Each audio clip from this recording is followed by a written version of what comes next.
Hello everyone. आज भी आसिलानी OCS prelims result.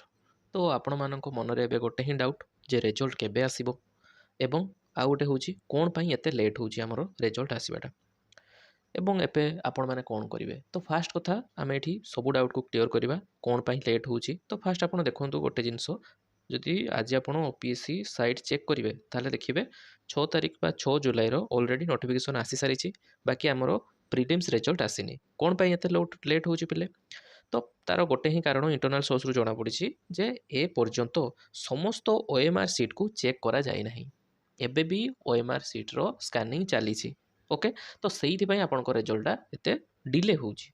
तो आप टेंशन नियंतुनी, धैर्य धरतु। ओएमआर सीट आउ 2-3 दिन भितर ही सरीज स्कैनिंग, तापरे जहाँ रिजर्वेशन अनुसार से सचेई देवे जी रोल नंबर एंड आप आशा करूँ यही मास लास्ट वीक पाखापाखि से शुक्रवार शनिवार आड़क किंबा आर वीक्र फास्ट माने सोमवार मंगलवार एमती लेट होबार चान्स अच्छे आपंकर रिजल्ट। बाकी 15 जुलाई पूर्व आपंकर जो कही 15 तारिख पूर्व आसीज सेमती 15 तारिख पूर्व आसीज।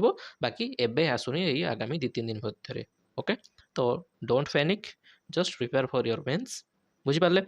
तो जो कटअप कथा भी जदि कहवा आपन को तो आगुरी कही जे कहार केते कटअप जाइए जीवार आम आशा करुचे। तो जो मैंने यूआर रे अच्छी जो पिला माने से माने जदि 60 माने मेल कथा कहूँ 60 पाखापाखि रखुच्च कि फिमेल 55 रखुच्च, तो आपड़ सियोर होगी पढ़ु आपंकर मेन पाई जेबे रिजल्ट आसो बाकी आपड़ सिलेक्ट होती प्रिलिम्स रे एवं आपड़ एथर मेन दौरान। ओके, सिमिलरली एससीबीसी पिला केते रही 57 मेल पाई आउ 49 होची फीमेल पाई। एससी पिला हूँ 40 मेल आउ 35 हूँ फीमेल। सिमिलरली एसटी मान 30 हूँ मेल पाई आउ 28 हूँ फीमेल मान। तो यही कटअप जो मैंने रखी एतिक मार्क जो मैंने ऑलरेडी कैलकुलेट कर ऑफिशियल आंसर की द्वारा, तो आप निश्चिंत प्रिपेयर हूँ। जमा भी पैनिक हूँ, रिजल्ट केबे आसीबो ओएमआर सीट संपूर्ण चेक सरी जिते आपे आपे रिजल्ट आसीज 15 तारिख पूर्व बा शुक्रवार शनिवार भावी दिंतु। देन आपण मैंने निजर लिस्ट रे रोल नंबर देखिए एवं डबल प्रिपेरेसन आपंकर आरंभ हो मेन पाई। ओके, तो एबे आपण मानकर काम कौन जदि मन में आसूची रिजल्ट आसुनी कौन करी समस्त एटा गोटे बड़ क्वेश्चन। टॉपर हो कि बिगनर हो समस्त एटा बड़ क्वेश्चन जे कौन करी। तो आप धीर से बस आपंकर ऑप्शनल को ना रिवाइज करूँ, बारंबार ऑप्शनल रिवाइज करूँ, ना जीएस पढ़े जब जीएस पढ़ा इच्छा होनी ऑप्शनल रिवाइज करूँ। एवं टेस्ट सीरीज कथा जदि कहबा आमर एठी ऑलरेडी लॉन्च हो सारी बैच 2 टेस्ट सीरीज। तो फास्ट 50 एस्पिरेंट मानक पई ओनली 999 रही प्राइस। तो यथाशीघ्र आमको टेलीग्राम रे कांटेक्ट करंतु किंबा आमर जो ऑफिशियल जीमेल आईडी अछि progyanclasses@gmail.com मु कमेंट रे पिन कर देबी बा आपनकर डिस्क्रिप्शन रे दे देबी, सेठी जाई कांटेक्ट करंतु आमको। आमे आपनको सहित कनेक्ट करूँ जे आपण मैंने केमी निजर टेस्ट सीरीज ताकू देबे। तो टोटाल आमर 20टा टेस्ट सीरीज रे टेस्ट रोची।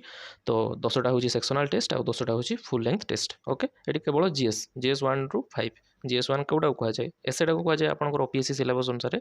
तो आमर सब जीएस गुड़ा को आम कभर करुचे एंड आपण मानक ये मॉडल आंसर भी मिल मॉडल आंसर आप पीडीएफ जो पाइबे डीटीपी वाला पाइबे ये हैंड रिटेन पाइबे। ओके, हैंड रिटेन लो आपण मानक दिज्व प्रीवियस क्लास रे आम डिस्कस करते जे आपंकर टेस्ट सीरीज कौन कौन रोचे। तो से भिडियोटा भी आप देखिपारे जाकि। ओके, आ सब रविवार 10टा बेले आउ आमर गुरुवार दिन 3टा बेले आपंकर एग्जाम अच्छी।